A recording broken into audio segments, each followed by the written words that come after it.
नमस्कार, मी संजय आवटे. आवाज महाराष्ट्राचा विशेष कार्यक्रमात तुमचं पुन्हा एकदा स्वागत. आज पुन्हा नवी गाज, नवा आवाज. एक अतिशय महत्त्वाचा निर्णय आहे दिल्ली उच्च न्यायालयाचा. आणि तो निकाल असा आहे की साधारणपणे आपण असं म्हणतो कर्ता पुरुष असा शब्दप्रयोग करायची आपल्याला सवय झालेली आहे. हे कर्ता पुरुष हे दोन्ही शब्द अगदी एकमेकांसोबत येतात. कर्ती महिला अशा पद्धतीने कधी शब्दप्रयोग होत नाही. पण दिल्ली उच्च न्यायालयाने असं म्हटलंय की ज्या न्यायानं आजवर घरातला थोरला मुलगा याला आपण कर्ता पुरुष असं मानायचं, अगदी त्याच न्यायानं घरातली थोरली मुलगी जी आहे तिला कर्ती मुलगी किंवा कर्ती धरती असं म्हणायला काही हरकत नाही. अशा प्रकारचा हा निकाल आहे. आणि खरं म्हणजे हा जो निकाल आहे तो हिंदू एकत्र कुटुंब पद्धती जी आहे त्या संदर्भातला आहे. म्हणजे तर त्याच्यामुळे हा निकाल आला आणि त्याच्यानंतर अनेकांना आश्चर्य वाटलं, कारण यापूर्वी अशा प्रकारे कधी चर्चा झाली नव्हती. त्याला कारण असं होतं की नवी दिल्लीतल्या एका मुलीनं या प्रकारे याला आव्हान दिलं होतं जेव्हा घरामध्ये काही गोष्टी घडल्या आणि तेव्हा इतर तिच्यापेक्षा धाकट्या असणाऱ्या चुलत भावंडांनी सांगितलं की आम्ही आता घरातले कर्ते आहोत. तेव्हा तिनं आव्हान दिलं की मी थोरली आहे, मी मुलगी जरी असले तरी मी थोरली असेन तर घरातली कर्ती मी असायला काय हरकत आहे. आणि मग न्यायाधीशांनी सुद्धा म्हटलं की बरोबर आहे, ज्या निकषानुसार आपण हे सगळं म्हणत असतो की थोरला मुलगा जो आहे तो कर्ता आहे, त्याच निकषानुसार थोरली मुलगी जी आहे तिला कर्ता मानायला काय हरकत आहे, असा तो निकाल आहे. आणि त्याच्यानंतर हा विषय चर्चेचा आहे. आज याच विषयावर आपल्याला प्रामुख्याने चर्चा करायची आहे. याचं कारण असं की महिलांना कायमच दुय्यम स्थान दिलं जातं. जेव्हा हा निकाल आला तेव्हा स्वागत करणारे खूप लोक आहेत, विरोध करणारे पण काही लोक आहेत. त्याच्यामध्ये काही 2-3 मुद्दे आहेत. पहिला मुद्दा असा आहे की एकीकडे तुम्ही इकडे तिला कर्ता मानणार, तिकडे तिचं लग्न झालेलं असणार, त्या सासरी जाऊन सुद्धा तिकडे पण तिला सगळे अधिकार मिळणार, माहेरी पण सगळे अधिकार मिळणार. या सगळ्या याच्यामध्ये पुरुषांची दोन्ही बाजूंनी कोंडी आहे. हा एक मुद्दा पुढे आलेला आहे.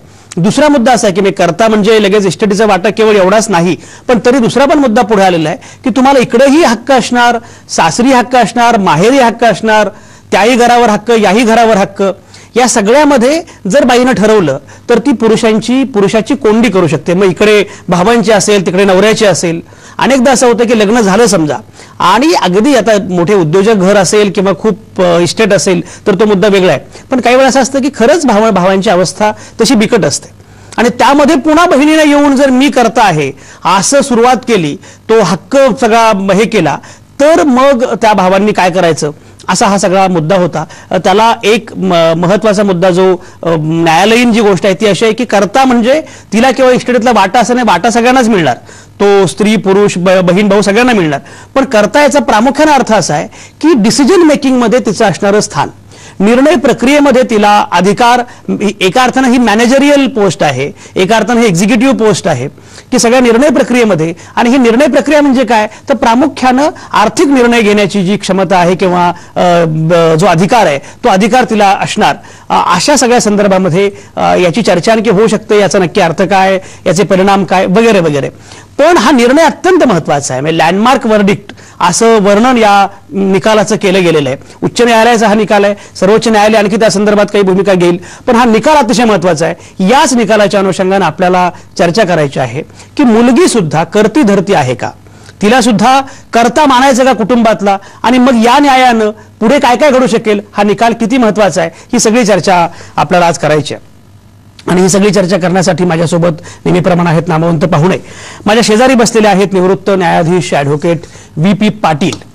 Advocate VP. पाटील यापूर्वी सुद्धा या कार्यक्रमात अनेकदा आलेले आहेत आणि मला आज त्यांना खरं म्हणजे हा नक्की निकाल काय हे समजून घ्यायचे, कारण शेवटी आम्ही ज्या बातम्या बघितल्या वाचल्या त्याच्यावर मी बोलतो आहे, पण कायद्याचे अभ्यासक म्हणून तुम्ही याच्याकडे कसं बघता हे मला जास्त महत्वाचं वाटतं. अंजुषा चौघुले आपल्यासोबत आहेत. अंजुषा चौघुले या स्त्रीवादी कार्यकर्ते आहेत आणि या सगळ्या निर्णयाचा एकूण आधुनिक स्त्रीवर काय परिणाम होणार आहे याच्या अंगानं त्यांची मांडणी फार महत्वाची असणार आहे. नंदिनी सुर्वे या हिंदू जनजागृती समितीच्या प्रवक्त्या आहेत. तर मी मुद्दाम बोलवण्याचं कारण असं की हा निकाल केवळ निकाल नाहीये, तो प्रामुख्यानं HUF म्हणजे हिंदू एकत्र कुटुंब पद्धती याच्या अंगाने असणारा निकाल आहे. त्यामुळे हिंदुत्ववादी कार्यकर्ते या निकालाकडे कसं बघतात हाही मुद्दा तेवढाच महत्वाचा असणार आहे. रेणुका कड या सामाजिक कार्यकर्त्या आहेत आणि त्या आपल्यासोबत असणार आहेत औरंगाबादमधून. कथाही महिलांच्या अनुषंगाने वेगवेगळे काम करत असतात, त्यामुळे त्यांची भूमिका महत्त्वाची असणार आहे. आणि महेश शिंदे आपल्यासोबत असणार आहेत की जे महेश शिंदे यापूर्वी सुद्धा होते, ते पुरुष हक्क संघटनेचे कार्यकर्ते आहेत, अध्यक्ष आहेत. ते पुण्यामधून आपल्यासोबत आहेत. महिलांना इकडचा अधिकार तिकडचा अधिकार हे सगळं चाललंय, पण याच्यामध्ये पुरुषांच्या अधिकारांचा संकोच तर होत नाही ना. याच्यामध्ये पुरुषांना एका वेगळ्या अर्थानं आता नव्या शोषणाचा बळी तर केलं जात नाही ना, अशी पण एक मांडणी सध्या सुरू आहे. त्याच्या अंगाने महेश शिंदे काय बोलतात ते आपल्याला ऐकायचं. ही सगळी चर्चा आपल्याला सुरू करायची. मी मगाशी म्हटलं होतं की मला सुरुवातीला ॲडव्होकेट व्ही.पी. पाटील यांच्याकडे जायचंय. व्ही.पी. पाटील, काय नक्की निकाल आहे समजावून सांगा.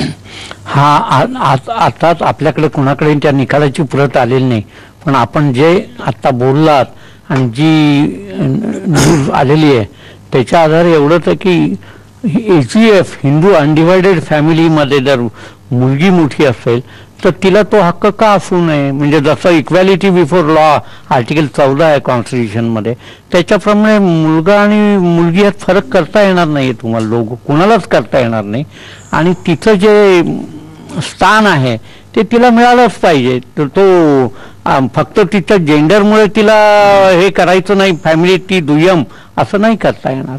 तिचं स्थान राहणारच आहे की फॅमिली जोपर्यंत अनडिवायडेड आहे तोपर्यंत ती त्याच्यात ही राहणारच. ती लग्न होऊन दुसऱ्या घरात गेली तर तिथं तेव्हा ती मॅनेजर राहणार नाही. थोडक्यात कंपनी बदलल्यासारखा प्रकार आहे तिने तो. आणि हे काय हा खरा पुढे पुढे हे योगाने हा कायदा होणारच आहे. ह्या बाबी कॉमन सिव्हिल कोड आल्यावर हे फार सोपं होईल पुढे. आज नाही आहे पण पुढे हा प्रश्न त्याच्यात कव्हर होईल. हिंदू असो किंवा कोणी असो हा डिफरन्स करता येणार नाहीये. मुलगी आणि मुलगा हे आपण म्हणतो दोघेही समान असतात, तर समान प्रत्येक बाबतीत समान हवेत. ती मॅनेजरल पोस्ट तिला द्यायची नाही असं कुठं आहे. आणि हा निकाल चांगला आहे. हा आता जो दिल्ली हायकोर्टने निकाल दिला हा प्रोग्रेसिव्ह आहे. हे न्यू ट्रेंड्स इन लॉ आहेत. कायद्यामध्ये वेळोवेळी बदल येतात. 400 वर्षापूर्वीचा कायदा आज राहत नाही. वेळाने दरवर्षी दररोज कायदा बदलतो. समाजामध्ये जे समाजाची प्रगती आहे त्यामध्ये कायद्यात बदल होतातच. आणि कायद्यामध्ये बदल होतात. तुम्ही निवृत्त न्यायाधीश आहात आणि कोल्हापूरच्या पाटलांनी याचं स्वागत केलंय. हे एकूणच म्हणजे बदलाच्या दिशेने फार महत्वाचं पाऊल आहे. हे खरं आहे. पण शेवटी एक आपण बघितलं पाहिजे की धर्माची आपली एक शिष्टसंमत अशी एक चौकट असते, आपली व्यवस्था असते. आपण जर बघितलं असं म्हटलं जातं किंवा अशी त्याला तर्कसंगत मांडणी सुद्धा केली जाते की मुळात विवाह संस्था जी आहे तीच मुळात जमिनीच्या मालकीच्या मुळे अस्तित्वात आली. जमिनीची मालकी जी आहे तर त्याच्यामध्ये अर्थातच लग्न, नवरा बायको असे सगळे त्याला संदर्भ आहेत. अशा वेळी हिंदू धर्माने आपली एक सगळी काही एक मांडणी केलेली असताना अशा प्रकारे मुलीला सुद्धा त्या इस्टेटीचा कर्ता मानणं किंवा त्या घराचा कर्ता मानणं याच्यामुळे जी एक सगळी व्यवस्था आहे ती व्यवस्थाच अडचणी देणार आहे का? नंदिनी सुर्वे, तुम्ही हिंदू धर्माचे अभ्यासक म्हणून या निकालाकडे कसं बघताय, काय म्हणणं आहे? दिल्ली उच्च न्यायालयाने जो निकाल दिला आहे, हिंदू अविभक्त कुटुंबामधली जी ज्येष्ठ स्त्री आहे तर ती करता होऊ शकते, हा जो निर्णय दिल्ली उच्च न्यायालयाने दिला आहे त्याचं मी स्वागतच करते.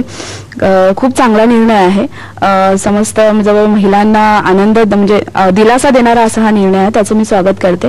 आणि अजून त्याच्या पुढे जरा अजून जाऊन सांगावंसं वाटतं की जी ज्येष्ठ कर्ता आहे म्हणजे जी ज्येष्ठ व्यक्ती आहे कुटुंबातली, अविभक्त कुटुंबातली, तर समजा ती स्त्री असो किंवा पुरुष असो, फक्त ती सक्षम असणं आवश्यक आहे असं वाटतं.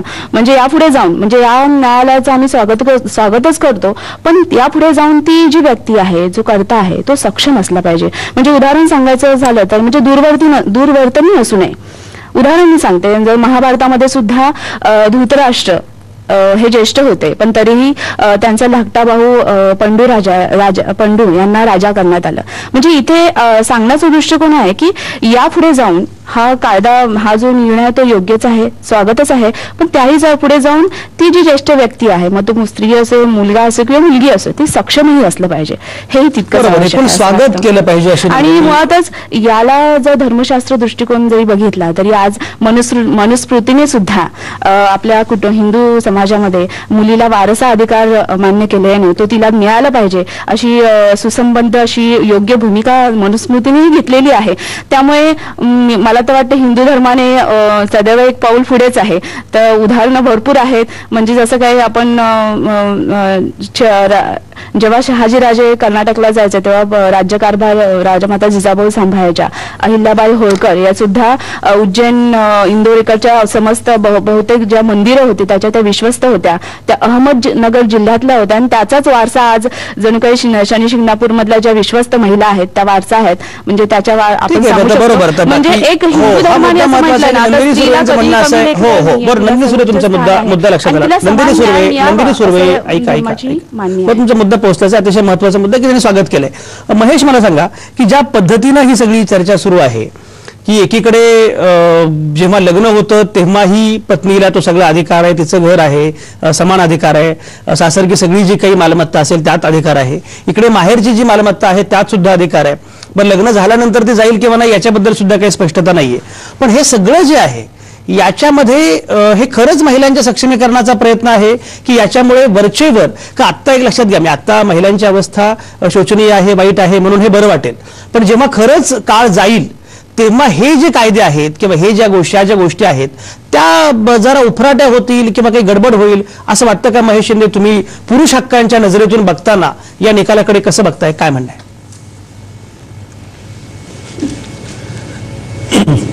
जेव्हा आपण विषय हा काढलेला आहे आणि या बाबतीत आपण जेव्हा बोलतोय तर ह्यात एक दोन गोष्टी वेगवेगळ्या क्लिअरली आपण त्या क्लब करतोय. मला विषय पटलेला आहे की आपल्याला कर्त्याच्या बाबतीत जर बोलायचं असेल तर चांगली गोष्ट आहे, पण ह्या जजमेंटमध्ये जे मेन्शन केलेलं आहे कर्ता म्हणून त्या स्त्रीला, त्यात ऍक्च्युली त्यांच्या प्रॉपर्टीचा डिस्प्यूट आहे. बरोबर. त्या प्रॉपर्टीच्या डिस्प्यूटच्या नावाखाली त्यांनी ती कर्ता ही डेफिनेशन प्रोजेक्ट करायचा प्रयत्न केलाय. ऍक्च्युली कर्ता जेव्हा आपण म्हणतो, कर्त्याचं मिनिंग काय आज फॅमिलीमध्ये, की आज तो डिसिजन मेकर असतो, तो पालन पोषण करणार असतो सगळ्यात महत्वाचं, आणि बाकी गोष्टी असतात की तो कुठल्याही प्रॉपर्टी रिलेटेड गोष्टी असेल, डिसिजन असेल, काही असेल, म्हणजे आपल्या घरासाठी एक चांगला पुढे फ्युचर दाखवणारा किंवा भविष्यकाळ दाखवणारा माणूस असतो. आता या केसमध्ये त्या मुलीला तुम्ही जर कर्ता म्हणून डिफाईन करताय, आज तिचं सिंगल असेल, ज्यावेळेस तिचं लग्न होईल ती तर जाईल पहिल्यांदा सासरी, तिचं तिथं रोल तिचा तोच असणार आहे की कर्ता म्हणून तिथं काम करणं. मग त्यावेळेस ती माहेरी सासरी गेल्यानंतर माहेरच्या लोकांकडे कोण लक्ष देणार? कर्ता म्हणून ती जबाबदारी तिथं आहे ना, मग ती कधी करणार? ती कर्ता म्हणून जबाबदारी पूर्ण व्यवस्थित करू शकेल का? मग मला इथे हे म्हणायचंय की ज्यावेळेस कर्ता तुम्ही म्हणताय आणि ह्या जजमेंटच्या बाबतीत म्हणताय तर हे ऍक्च्युली ना क्लब केलेलं आहे आणि काहीतरी एक वेगळ्या प्रकारे प्रोजेक्ट करायचा प्रयत्न केलाय. त्यामुळे मला या जजमेंटमध्ये कर्ता हा शब्द टाकलेला पहिल्यांदा बिलकुल आवडलेलाच नाहीये. जजमेंट ते हिंदू सक्सेशन ऍक्ट आहे 2005 त्याच्याप्रमाणे तो गेलेला आहे. आता तुम्ही दुसरा पॉईंट सगळ्यात महत्वाचा म्हटलेला आहे की या दोन्हीमध्ये सासरकडचे आणि माहेरकडचे तिला राईट्स मिळालेले आहेत, हे तर पहिल्यापासून दिलेलेच आहेत. त्याच्यामुळे तिथे म्हणजे कोणाची अशी अडचण होऊ शकते मे बी की जो सक्षम घटक आहे तिथे, म्हणजे सासरी गेल्यानंतर सक्षम घटक सासरी असू शकतो किंवा माहेरकडचा असू शकतो, पण तिला जर एखाद्या ठिकाणी क्लेम मारायचा असेल तर क्लेम मारताना ती एखाद्या दुर्बल घटकाच्या ताटातला घास पण घेऊन जाऊ शकते. त्यामुळे त्या दुर्बल घटकाला तर त्रास होऊ शकतो. मग आपण सक्षमीकरणच्या बाबतीत जेव्हा आपण म्हणत असतो तेव्हा आपण त्या पर्टिक्युलर स्त्रीला सक्षम करणं खूप महत्वाचं आहे. नाही तिला अशा गोष्टी ज्या म्हणजे प्रॉपर्टी देऊन तिला असं तुमच्याकडे येतो. रेणुका कड यांच्याकडे मला जायचं. रेणुका कड, बरं आता सांगा की महेश शिंदे ज्या प्रकारची भूमिका मांडतायत, तुम्ही ग्रामीण भागामध्ये काम करता, महिलांच्या सक्षमीकरणाचं काम करता आणि महिलांची अवस्था वाईट आहे हे जसं आपण बघतो त्याचप्रमाणे अगदी गुन्हेगारीमध्ये असणाऱ्या, फसवणूक करणाऱ्या अशा पण महिला असतात की ज्यांनी नवऱ्याला फसवलं, ज्यांनी भावाला फसवलं, अशा प्रकारचे पण आपण केसेस बघत असतो. ग्रामीण भागात सुद्धा त्या मोठ्या प्रमाणात असतात. या निकालाचा गैरफायदा घेतला जाईल असं काही वाटतं का तुम्हाला? काय म्हणणं आहे? पहिली गोष्ट या ठिकाणी मी ही नमूद करते की महेशनी जी भूमिका मांडली ती भूमिका मी ऍक्सेप्ट करत नाही. पहिली गोष्ट ही. दुसरी गोष्ट की तुम्ही असं म्हणालात की ह्या कायद्याचा दुरुपयोग केला जाईल का, तर हेही आपण आत्ता म्हणू शकत नाही की दुरुपयोग केला जाईल का. आणि तिसरी आणि सगळ्यात महत्वाची गोष्ट, जसं आपण म्हणजे आपल्या एकंदरीत चर्चा सुरू झाली तेव्हापासून सगळीकडे आपण म्हणतोय की मुलीला सासरी हक्क असतात, माहेरी हक्क असतात आणि असतात, हेही मान्य, पण हे हक्क सगळे कागदोपत्री असतात. प्रत्यक्षात ते दिले जातात का, तर मी हे म्हणेल की दिले जात नाही. त्याचं उदाहरण सांगते की आमचं जे आशा केंद्र आहे त्याच्या वतीने आशा एकल महिला मंच आम्ही चालवतो. ह्या मंचाच्या वतीने ज्या सगळ्या एकल महिला, ह्या एकल महिलांची संकल्पना अशी आहे की ज्या अविवाहित आहेत ज्या नवऱ्याने सोडून दिले किंवा परित्यक्त्या आपण ज्यांना म्हणतो अशा महिला आहेत, घटस्फोटित महिला आहेत, विधवा महिला आहेत. ह्या सगळ्या महिलांना जेव्हा त्यांचं लग्न झालं किंवा लग्न न करता त्या माहेरी होत्या आणि पुढे त्यांचं लग्न झालं नाही किंवा लग्नामध्ये प्रॉब्लेम्स आले म्हणून घर सोडावं लागलं आणि ते घर त्यांना त्यांच्या निशी आणि मुलांसहित सोडावं लागलं, कुठल्याही प्रॉपर्टीचा एक पैसाही न मिळता. तिथे ती त्या घरातली मोठी सून होती, त्या घरातली मोठी मुलगी होती, कर्ता म्हणून किंवा त्या घरातली मोठी मुलगी म्हणून तिला एकही पैसा किंवा एकही आर्थिक अधिकार दिले गेलेला नाही. हे वास्तव पण आपण ह्या ठिकाणी लक्षात घेतलं पाहिजे.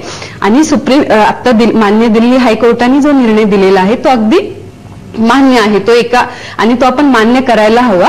यासाठी मान्य करायला हवा की स्त्रियांचं आर्थिक सक्षमीकरण होत नाही. महिला सक्षमीकरण आपण म्हणतो, पण प्रत्यक्षामध्ये स्त्रियांचं आर्थिक सक्षमीकरण पण जोपर्यंत होत नाही तोपर्यंत. बरोबर, मी तुमच्याकडे येतो, मला आता ब्रेक घ्यायचा आहे. पण अंजुषा, मला एक सांगा, एक लक्षात घ्या, मुळामध्ये कागदावरच आहे, प्रत्यक्षात घडत नाही हे बरोबर आहे, पण अनेकदा प्रत्यक्षात होत नाही म्हणून कागदावर खूप गोष्टी दिल्या जातात. हे लक्षात घ्या की म्हणजे आता ते घडत नाही, आता इकडे पण मिळत नाही, तिकडे पण मिळत नाही, आणि मी मगाशीच म्हटलं की हे शोचनीय आहे. पण कायद्याचा विचार करताना आपल्याला तशा परिभाषेत करून चालत नाही. उद्या हे अंमलात आलं तर काय होईल या अंगानं पण विचार करावा लागतो. त्यामुळे तशा अर्थानं हे जरा जास्तच देणं आहे. कारण एक लक्षात घ्या, म्हणजे काही वेळा काय होतं माहितीये का अंजुषा, मला मुद्दाम असं वाटतं की नाहीतरी कोण पाळणार आहे कायदा, करून टाकू, अशा अंगाने सुद्धा तो होता कामा नये. म्हणजे ऍडव्होकेट पाटील मान्य करतील की असं पण होता कामा नये की देऊन टाकू, नाहीतरी कोण हे देत बसणार आहे, अशा अंगाने होता कामा नये. उद्या ते सगळं दिलं जाणार आहे. आणि काही महिला अशा असतातच की ज्या ठोसपणे ते मागणार आहेत. अशा वेळी त्याचे सगळे जे काही पडसाद उमटणार आहे, जे घडणार आहे, ते लक्षात घेता अंजुषा, तुम्हाला असं वाटतं का की हे बरोबर आहे की हे जरा जास्त दिलेलं आहे कोर्टानं, असं वाटतं? नाही, इनफॅक्ट मी वेलकमच करते हे जजमेंट. कारण जरी हे जजमेंट पास झालं आहे ते प्रॅक्टिकलमध्ये यायला वेळ लागणार आहे. जसं मगासपासून बोललं जात आहे की बायकांना हक्क घरात नाही आहेत. आज मी मोठी मुलगी आहे, मी मोठी सूनही असते, पण जर मी मोठी सून आहे म्हणून त्या तिथे माझा नवरा आहे जो ते he is going to take the decision making, पण मग माझ्या घरी मी का नाही? यावेळेला असंही बघितलं गेलं पाहिजे की जी मुलीला हे हक्क दिले गेले आहेत कर्त्याचे, इज शी केपेबल इनफ, आणि जर ती केपेबल असेल डिसिजन मेकिंगला तर का नाही, तिला दिलेच गेले पाहिजेत. बिकॉज मुलगी आहे म्हणून ती करू शकत. जर तिला जर ती सवय नसेल किंवा तिला ती सक्षम नसेल किंवा तिच्या ते पॉवर्स नसतील स्वतः उभं राहून काही डिसिजन्स घ्यायला, तर नक्कीच तुम्ही भावाला द्या. आता परत तुमच्याकडे येताना संजय मला सांगायचं आहे की पुढे जर कायदा चालू राहिला तर कदाचित मुली त्याचा दुरुपयोग करतील, पण हे मॅनेजरल, हे लक्षात घ्या की हे एक्झिक्युटिव्ह राईट्स आहेत, हे मॅनेजरल पोझिशन आहे. अशा किती बायका आहेत आज की लग्न झाल्यानंतर सुद्धा आपल्या वडिलांच्या कंपनीत जाऊन कामं करतायत, त्यांची पोस्ट सांभाळत आहेत, because in a way they are becoming independent. का नाही एक बाई तिचं माहेरचं घरही सांभाळू शकत आणि सासरचं घर सांभाळू शकत? 24 तास घरी जायची गरज नाहीये, डिसिजन काय रोज घ्यायची गरज नाहीये. अंजुषा, हे सगळे मुद्दे महत्त्वाचे. मला आता ब्रेक घ्यायचा आहे. एकीकडे या प्रकारचे कायदे होतात आणि दुसरीकडे आपल्या माहेरच्या प्रॉपर्टीच्या अनुषंगानं चुकून ती बहीण बिचारी सहजपणे जरी काहीतरी बोलली तरी माहेरच्या प्रॉपर्टीवर तिचा डोळा आहे म्हणून तिला काहीतरी ती चूक करते आहे, अशा प्रकारे ठरवणारा पण एक समाज आहे. त्यामुळे या दोन्ही संदर्भामध्ये आपल्याला कायदे काय होत आहेत, वास्तव काय आहे, आणि कायदे प्रत्यक्षात अंमलात आले तर नक्की काय घडणार आहे. मी अनेकदा आपण असं बघतो की बहिणींना म्हटलं जातं की आता वाटणी करायची आहे, बहिणी आपल्या सहाय्य करून देतात. ऍडव्होकेट पाटील कोल्हापूरचे पाटील असल्यामुळे त्यांना माहिती आहे की बहीण आपली सही करून देते की हो हो माझा काही संबंध नाही, आणि यांच्याही बहिणीने केलं म्हणतात की नाही आमचा काही संबंध नाही आणि आम्हाला सगळ्या भावांना. आणि जर एखादी बहीण असं म्हणाली की नाही नाही दादा मला पण पाहिजे ना 2 एकर, तर बहीण किती वाईट आहे, किती अशा प्रकारे. मग शेवटी एक लक्षात घ्या, आपल्याला चर्चा केवळ हस्तिदंती मनोऱ्यात करून चालणार नाही. हे सगळं घडतं आहे, बहिणीनं त्याच्यावर काहीतरी हक्क सांगणं म्हणजे काहीतरी चूक केली असं वाटणारा पण एक समाज आहे. आणि दुसरीकडे गप्पा मारताना मात्र आपण सगळ्या बहिणीला तिला इकडेही मिळालं पाहिजे तिकडेही मिळालं पाहिजे, पण रेणुका म्हणतात त्याप्रमाणे कुठेच मिळत नाही, आणि महेश म्हणतात त्याप्रमाणे जर कायदा अंमलात आलाच तर काय घडेल याचा विचार करावा लागणार आहे. त्यामुळे आपल्याला कुठल्याही टोकाकडे न जाता सर्वांकडे चर्चा करायची आहे. पुढच्या सेगमेंटमध्ये ही चर्चा जास्त महत्वाची असणार आहे. तुम्ही कुठेच जाऊ नका. आता या क्षणी मी घेतोय एक छोटासा ब्रेक.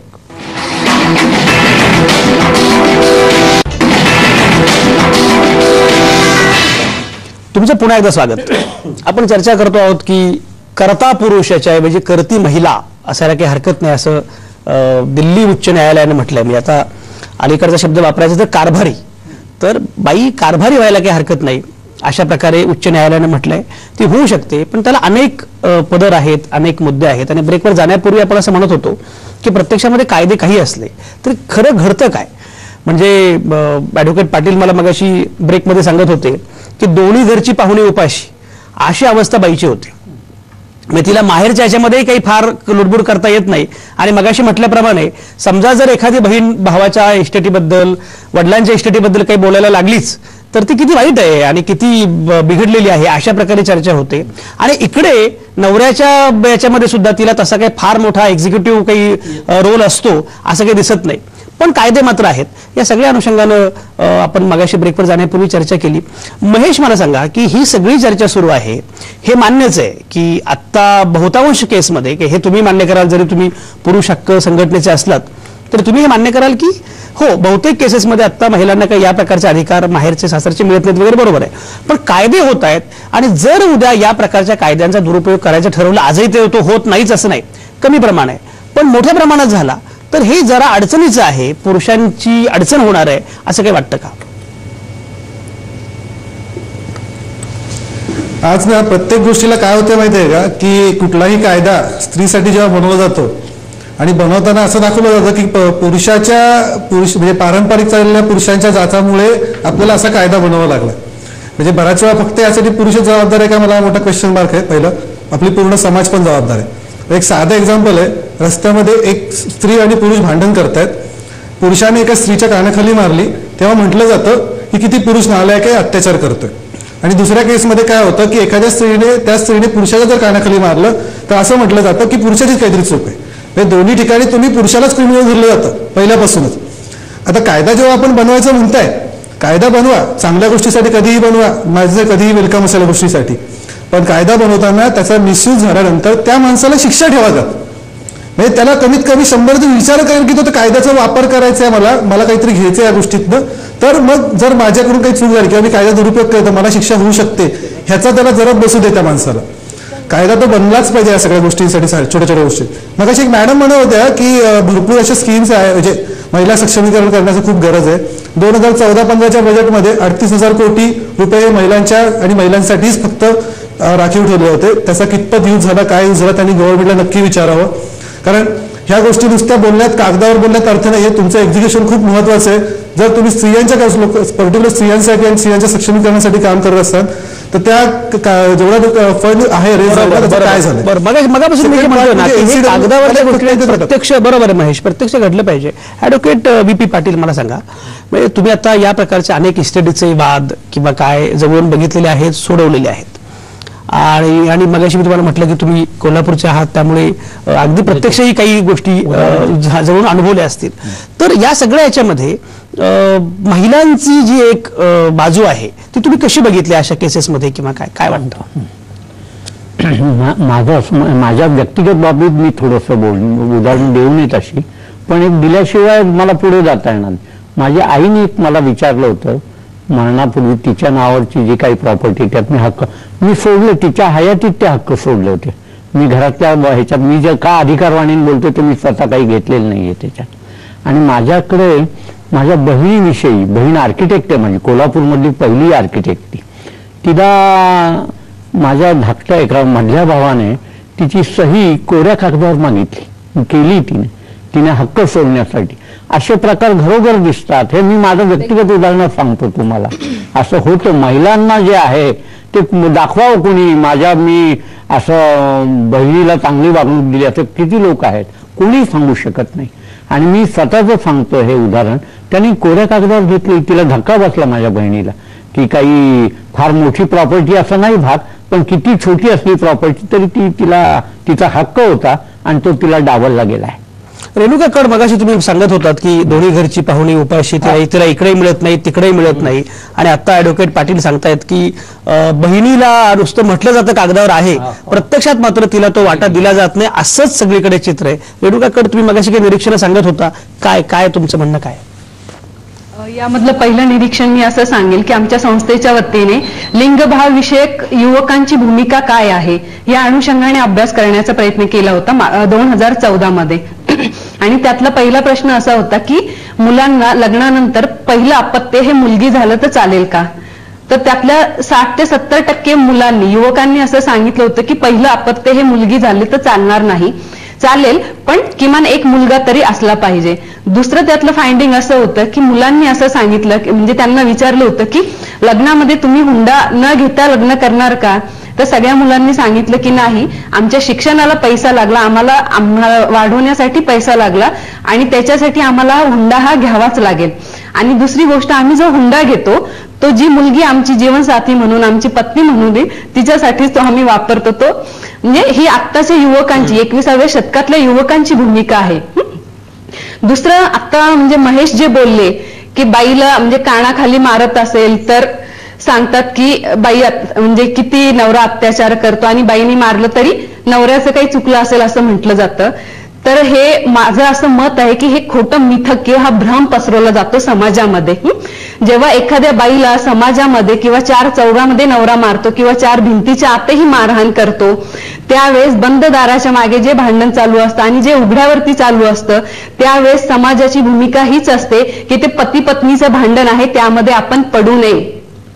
आणि म्हणून त्यासाठी आपल्याकडे बेल बजाव हे कॅम्पेन फार मोठ्या प्रमाणात चाललं होतं आणि त्याची पण आता आपण सातत्याने टीव्हीवरती जाहिरात पाहतो. म्हणून हा मुद्दा ऍज अ स्त्री म्हणून मी अजिबात ऍक्सेप्ट करणार नाही. आणि दुसरी गोष्ट, जेव्हा आपण मारण्याची गोष्ट करतो, अत्याचार म्हणजे बाईने केलेला असो किंवा पुरुषाने केलेला असो, कोणालाही मारहाण करणे हे मानवी हक्काच्या दृष्टिकोनातून जस्टिफाय होऊ शकत नाही.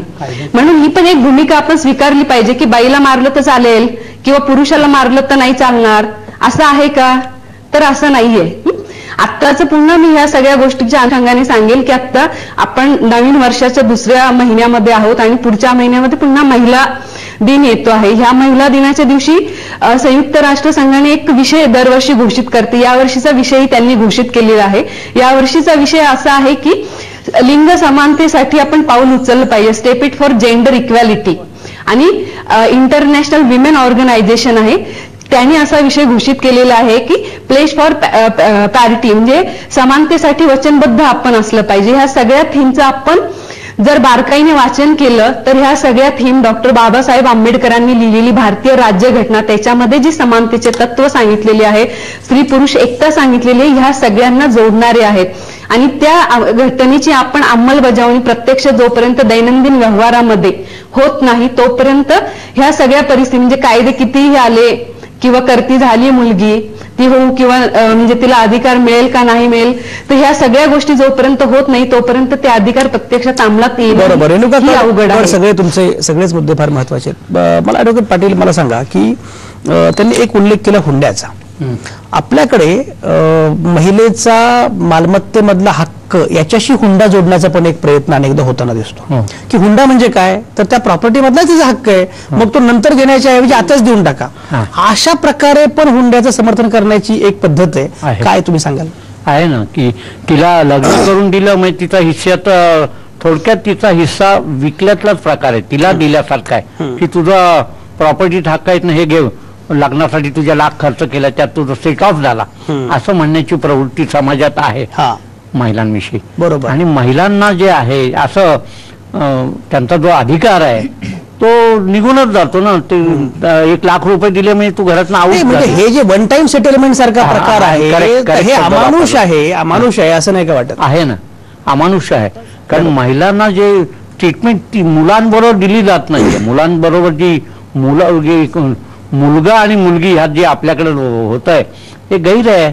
मुलीला कुठं दाखवावं, एकाने येऊन सांगावं की आम्ही मुलीला किंवा बहिणीला चांगले हक्क दिले, असे सांगणारे किती लोक आहेत असं दाखवा, कोणी नसतं. अंजुषा, मला एवढं सांगायचं, हा जो आता निकाल झालेला आहे हा फक्त आमच्यासारख्या बायकांसाठी नाहीये किंवा लहान मुलींसाठी नाहीये, तर ज्याही आमच्या वयाने मोठ्या आहेत म्हणजे आपल्या आज्या आहेत, मावश्या आहेत, त्यांच्यासाठी हाही तितकाच लागू आहे. कारण आतापर्यंत जसे ऍडव्होकेट सर म्हणाले की माझ्या बहिणीने सही दिली, अशा बऱ्याच बायका ज्याने आपल्या भावांना सह्या दिलेल्या आहेत. कारण त्यावेळेला असं होतं की माझा भाऊ चांगला आहे, तो आमचं सगळं करणार आहे, आणि म्हणून ह्या चांगुलपणाने बहिणीने भावांना बायकांना सह्या दिलेल्या आहेत, पण आज अशी परिस्थिती आलेली आहे की सह्या तर दिल्या आहेत, करती राहिली, आयुष्यभर करती राहिली, घरातलं सगळं केलं, भावांचं केलं, सगळ्यांचं केलं, आणि आज जेव्हा म्हातारपण आलं तेव्हा त्यांना बघायला कोण नसतं.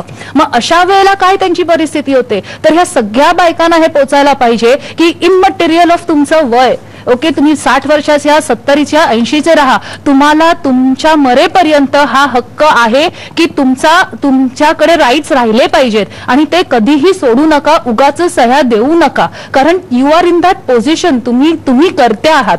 कारण नंतर म्हातारपणात ना तुम्हाला कोण बघायला असतं, ना तुमचे भाऊ असतात, ना तुमचे मुलं असतात. आणि मग अतिशय मला वाटतं महत्वाचं ऍडव्होकेट पाटील, याचं कारण असं आहे की नवरा श्रीमंत, भाऊ श्रीमंत, मुलं श्रीमंत, आणि तरीही ती म्हातारी बिचारी अत्यंत वाईट अवस्थेमध्ये जगते, अशी अनेक उदाहरणं आहेत. मग अशी तिने उल्लेख केला की बहीण भाऊ आणि भाऊ अनेकदा कसे फसवणूक करतात. आपल्यासोबत महेश भाऊ आहेत. महेश भाऊ हे सगळ्या अशा अनेक बहिणींचे अनुभव आहेत की भाऊ असं करतात आणि तरीही तुम्ही पुरुष हक्कांच्या अनुषंगानेच लढता आहात. या सगळ्या बहिणींचे जे काही आवाज आहेत त्याच्याबद्दल सुद्धा काही करायला पाहिजे, आणि त्यांचा आवाज न्याय्य आहे असं वाटतं का?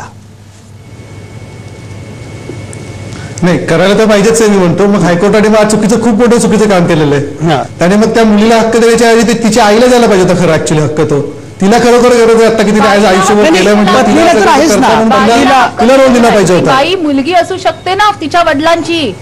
अहो महेश, तुम्ही असं कसं बोलताय? बायकोला हक्क आहेच. आईला का दिला तिच्या? मग तिच्या आईला का नाही दिला? तिच्या आईला का हक्क नाही दिला? पण नाही, बायकोला हक्क आहेच ना मालमत्तेमध्ये. आईला द्यायला पाहिजे होतं ना. आपण आता हेच म्हणतो ना, तुम्ही आता बघा म्हटलं 60 वयाच्या 60 वर्षाच्या पुढच्या बायकांना काही मिळत नाहीये, त्यांना मिळू दे ना पहिला हक्क. मग त्या मुलीला का दिला? उद्या त्या मुलीने परत आईला फसवून गिरी निघून तर काय व्हायचं? आईचं काय? Advocate Patil, advocate Patil, legal provision सांगा. लिगल प्रोव्हिजन पत्नीला कसा पत्नीला हक्क आहेच ना. कसा हक्क आहे? पत्नीला तिचा शेअर जो आहे प्रॉपर्टी, ती तिच्या पतीबरोबर हक्क येणारच आहे. तो कुठे जातो? नंदिनी सुरे, मला सांगा, या सगळ्या अनुषंगाने आपण जे आता हिंदू याच्या संदर्भातला हा कायदा आहे याच्याबद्दल आपण बोलतोय, आणि असं बघतो आपण की जरी हिंदू धर्माबद्दल आपण प्रागतिक वगैरे काही म्हणत असलो तरी महिलांची अवस्था वाईट आहे हे आपण अनेकदा बघत असतोच. तर त्या सक्षमीकरणासाठी अशा कुठल्या आणखी, मागास तुम्ही स्वागत केलं या निकालाचं, बरोबर आहे, असे कुठले आणखी बदल करण्याची आवश्यकता? कारण एका अर्थानं हा केवळ निकालातला किंवा कायद्यातला बदल नाहीये, एका अर्थानं हा धर्माच्या अनुषंगानं पण एक मोठा बदल आहे. तर धर्माच्या पण संदर्भामध्ये असे कुठले बदल आवश्यक आहेत की ज्याच्यामुळे महिला अधिक सक्षम होतील? सर्वप्रथम धर्माने तर हे मान्यच केलेलं आहे की स्त्री सगळं, म्हणजे स्त्रीने म्हटलं तर अख्खं विश्व सांभाळू शकते, एवढी शक्ती तिच्यामध्ये आहे. त्यामुळे धर्मामध्ये बदल होणार असा काही भाग नाही, कारण धर्माने ऑलरेडी ते मान्य केलेलं आहे. मी तुम्हाला उदाहरणंही सांगितलेली आहेत. दुसरी गोष्ट, आता तुम्ही सांगितलं ना, तर खरंच महिलांना याचा लाभ होणारच आहे, दिलासा मिळणारच आहे. पण मला असं वाटतं की आज आपण हे भारतीय कायद्यानुसार आपण हे सगळं बोलतो आहोत, पण माझ्या 20% महिला, जवळ 80% महिला हिंदू आहेत, पण ह्या 20% महिला ज्या अन्यपंथीय आहे, मुस्लिम समाजातल्या आहेत, त्या महिलांचा सुद्धा विचार होणं खूप आवश्यक आहे. कारण कसं आहे की त्यांच्या म्हणजे शरीयत कायद्यानुसार आज त्यांना पोटगी मिळत, म्हणजे घटस्फोट मिळत नाही किंवा पोटगी मिळत नाहीये, त्यांना संपत्तीमध्ये समान अधिकार मिळत नाहीयेत. मग त्यांच्या पण सक्षमीकरणासाठी सुद्धा आपण काहीतरी करायला पाहिजे. मला तर वाटतं यासाठी, या संदर्भातून आपण समान नागरी कायद्यासाठी सुद्धा कायद्याने काहीतरी पुढचं पाऊल उचलायला हवं, अशी मला खरंच विनंती वाटते. आज वकीलकडे बसलेले आहेत, त्यांना मी या संदर्भात त्यांनी बोलावं असं मला वाटतं. कारण कसं या सगळ्यांना फायदा. आर्टिकल 44 प्रमाणे कॉमन सिव्हिल कोडची तरतूद आहे ती झाली, अंमलात आली पाहिजे. आर्टिकल 44 अंमलबजावणी होऊन कॉमन सिव्हिल कोड आला तर हे सगळे धर्मातले भेदच राहणार नाहीयेत, आणि ह्युमन बिईंग म्हणून जे कायदे आहेत ते सगळ्यांना समान लागू झाले पाहिजेत. आता पारशी वेगळं, ख्रिश्चन वेगळं, मुस्लिम वेगळं, हिंदू वेगळं, हा पर्सनल लॉ जो पूर्वीच्या जाती व्यवस्थेवर आहे तो आता जायची वेळ आलेली आहे, निघून गेला पाहिजे. ही सगळी चर्चा अतिशय महत्वाची. एकूणच काय की एका अर्थानं हा केवळ कायद्यातला बदल नाहीये, हा एका अर्थानं हा सामाजिक बदल आहे, हा धर्मचिकित्सा या अर्थानं बदल आहे, आणि धर्म सुधारणेची चळवळ जी सगळ्या अनेक महापुरुषांनी सुरू केली त्याला खरं म्हणजे मिळणार हे यश आहे. कारण धर्माचे सगळे कायदे जर आपण मान्य करत बसलो असतो तर आता आपल्याला हे सगळं जे काही चित्र बदलतंय ते दिसलंच नसतं. त्यामुळे धर्मचिकित्सा तेवढीच महत्वाची असते. हिंदू धर्माची चिकित्सा असेल, मुस्लिम धर्म, इस्लामची असेल, या सगळ्या चिकित्सेनंतर आपल्याला ज्या एका संविधानिक टप्प्यावर जाणं आवश्यक आहे त्या टप्प्यावर आपण गेलं पाहिजे. असं एकूण सगळ्यांचं मत दिसतंय. पुढच्या सेगमेंटमध्ये, पुढच्या भागामध्ये ही चर्चा आपल्याला आणखी पुढे न्यायची आहे. आता या क्षणी मी घेतो एक छोटासा ब्रेक.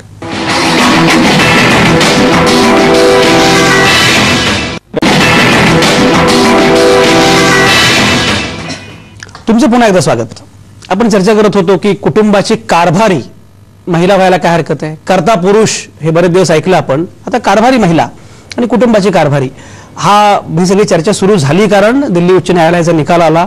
हिंदू एकत्र कुटुंब पद्धतीच्या अनुषंगाने त्यांनी तो निकाल दिला आणि आपण सगळी चर्चा करतोय. मगाशी ब्रेकवर जाण्यापूर्वी अंजुषाला काहीतरी बोलायचं होतं. काय बोला अंजुषा, काय म्हणणं आहे?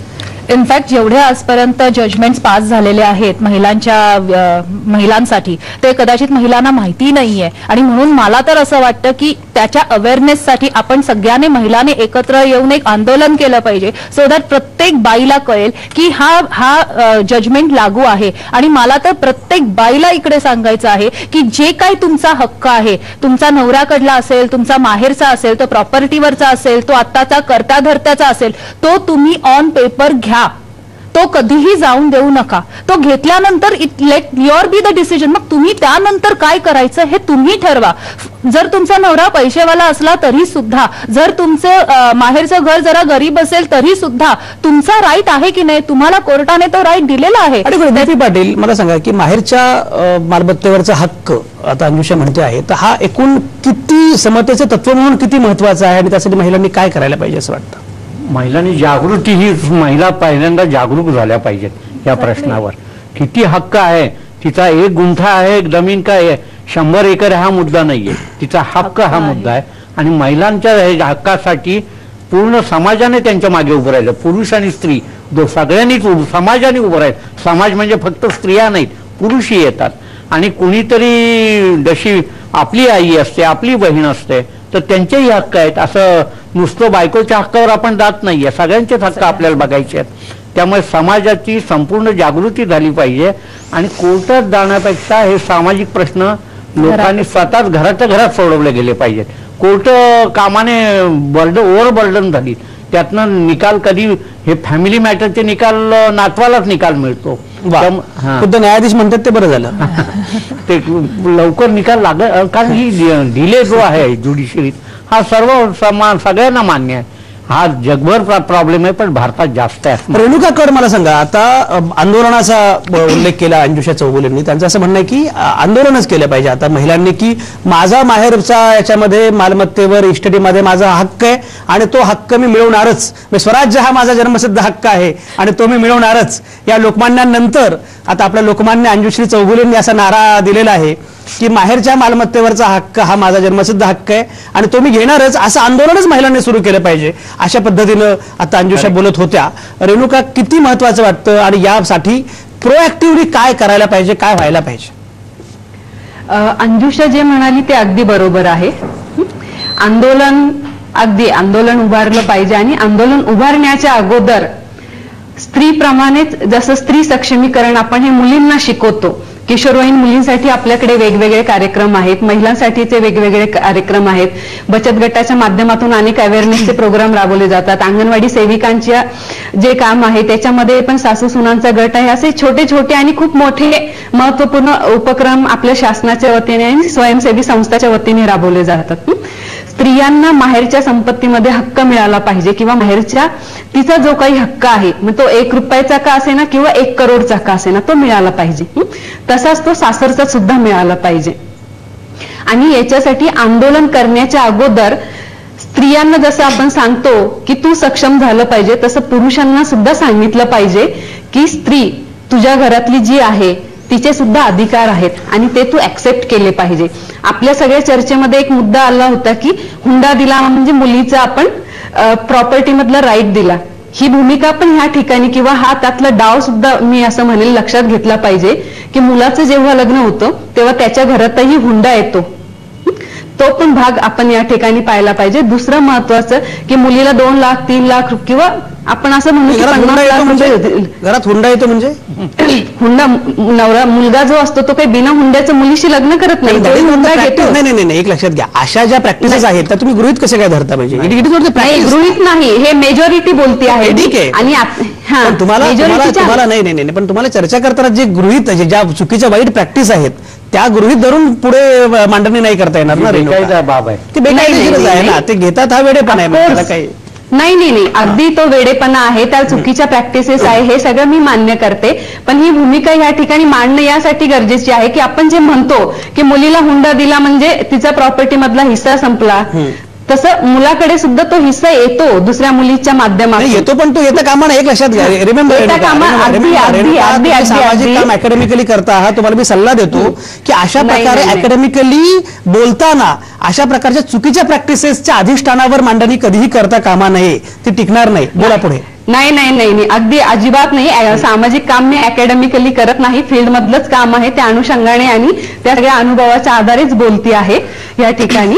आणि ह्या बाब ह्या ठिकाणी ही लक्षात घेतली पाहिजे की अवेअरनेस आणि आंदोलन त्याच्यासाठी तर मुलांना सुद्धा हे शिकवलं पाहिजे की जसं चुकीची प्रॅक्टिस तुम्ही जे म्हटला किंवा माझ्या बोलण्याचा वेगळा अर्थ ह्या ठिकाणी निघाला आहे, तर मला त्या ठिकाणी असं नाही म्हणायचं. मी हे ह्या ठिकाणी मांडू इच्छिते की हे मुलांना सुद्धा शिकवलं पाहिजे किंवा मुलांच्या मनावर सुद्धा बिंबवलं पाहिजे की त्यांनी हुंडा घेऊ नये, हुंडा न घेता त्यांनी लग्न केलं पाहिजे. आणि दुसरं महत्वाचं की मुलींना आपण अधिकार दिले पाहिजे.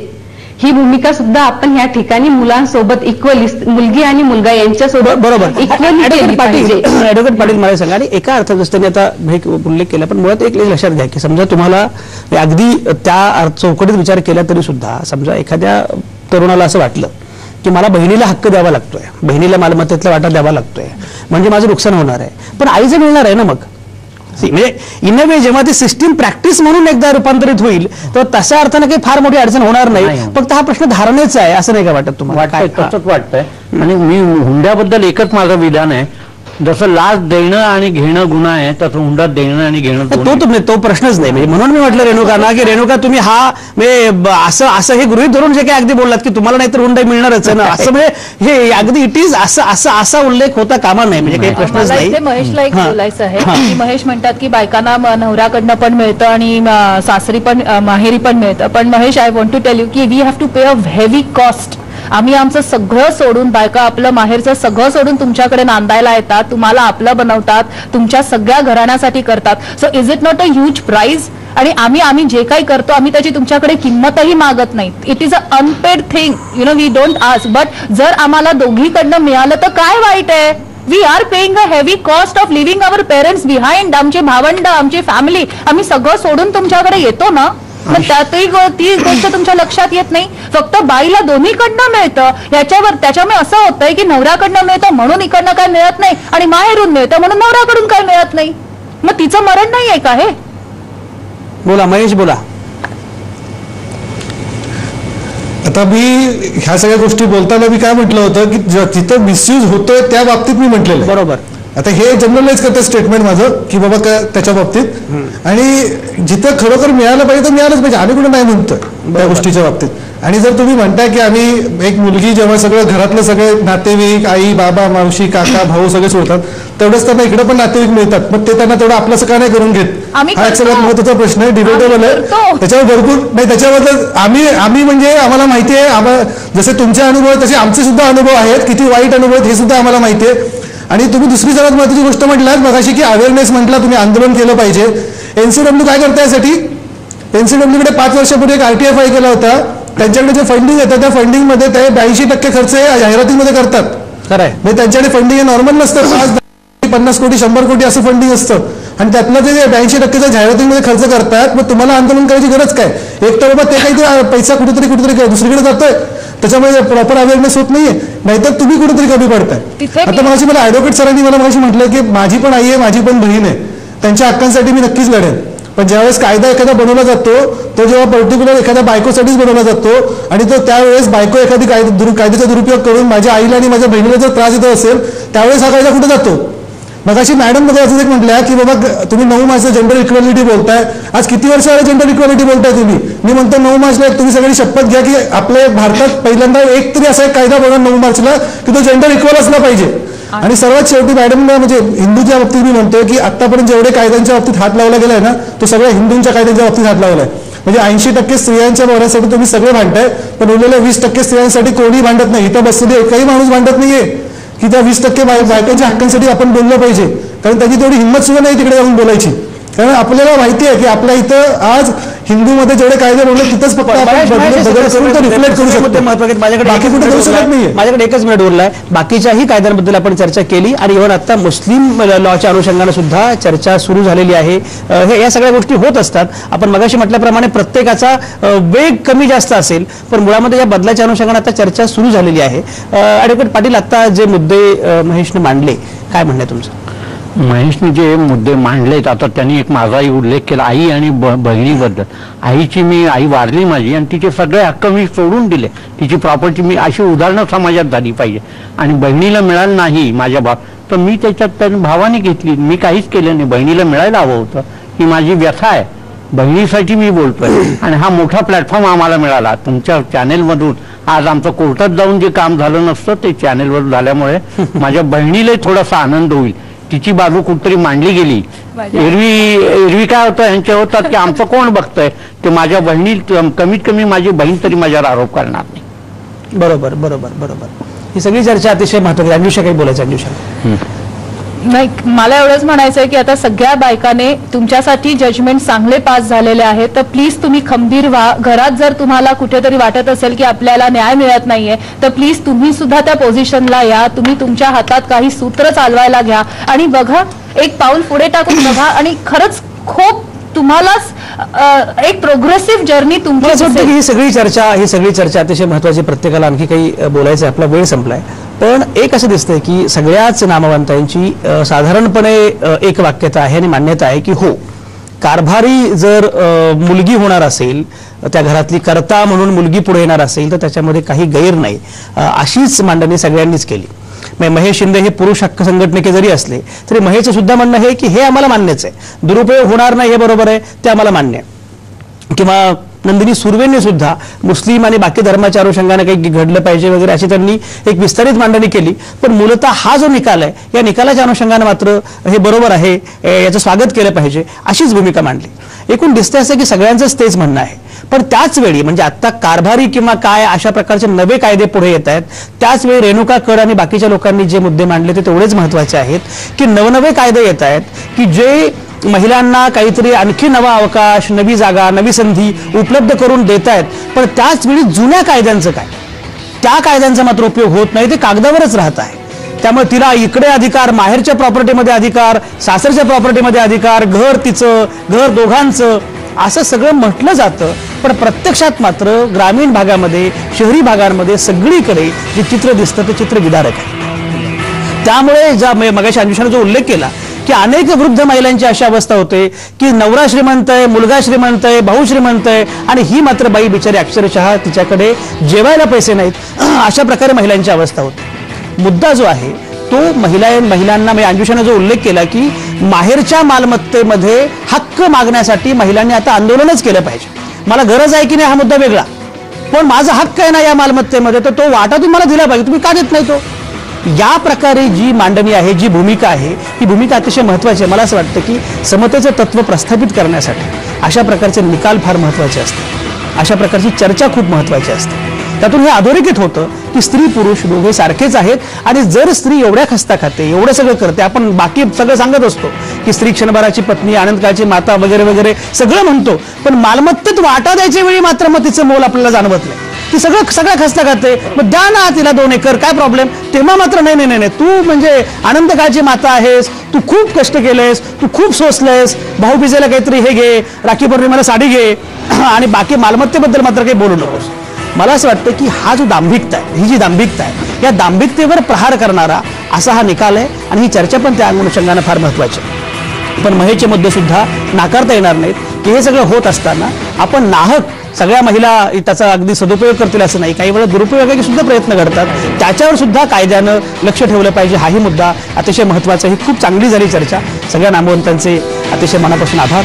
पुन्हा भेटूया उद्या रात्री 8 वाजता. आज थांबूया इथेच. तुमच्या आतल्या आवाजासह पाहत आणि ऐकत रहा आवाज महाराष्ट्राचा. आहे